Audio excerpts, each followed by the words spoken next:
보통 이 천식을 앓고 있는 아이들 보면은 어느 정도 자라면 괜찮다가 또 방심을 하면은 기침이 많이 나와서 걱정스러운 경우가 있습니다. 사실 아이들 자라면서 천식이 자연스럽게 없어진다고도 하는데 그렇다면 과연 치료를 꼭 받아야 하는지 궁금하고요. 소아천식이 성인 천식으로 이어지는 경우가 많이 있습니까?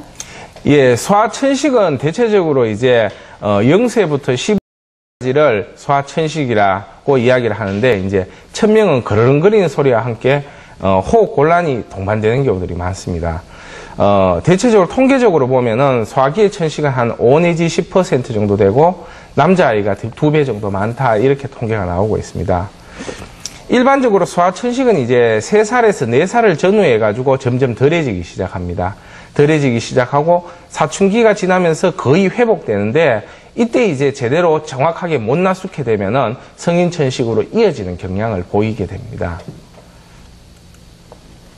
주로 이제 소아천식이 최근에 많이 증가되고 있는 경향이 있는데요.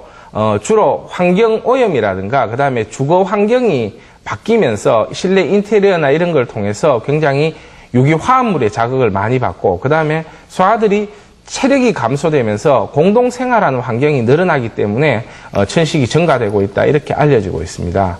그런데 이제 소아천식은 크게 나누면 2가지 종류로 나눌 수 있습니다. 기관지 천식인데 주로 이제 발작습 호흡 곤란과 이제 천명음이 생깁니다. 우리가 말하는 천식의 경우에 해당하는 거죠. 그 다음에 이제 천식성 기관지염이 있는데요. 기관지염이 걸린다든가 감기에 걸렸는데 이게 심하게 호흡기를 자극함으로 인해서 천식에 가까운 증상들을 보이게 되는 경우입니다.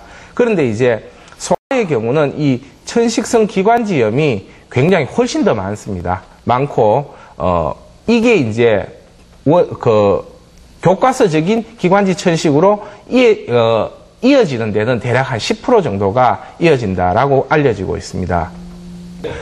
이렇게 소아천식이 방치되는 경우가 생길 수 있는데요.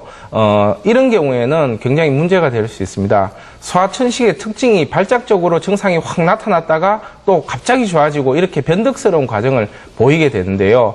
이게 이제 그냥 방치를 해버리게 되면은 치료율이 점점 떨어지고 원래 자연 치료율은 한 50에서 60% 정도 된다고 알려지고 있는데 최근에는 이런 어떤 치료율이 점점 떨어지고 있는 그런 추세입니다.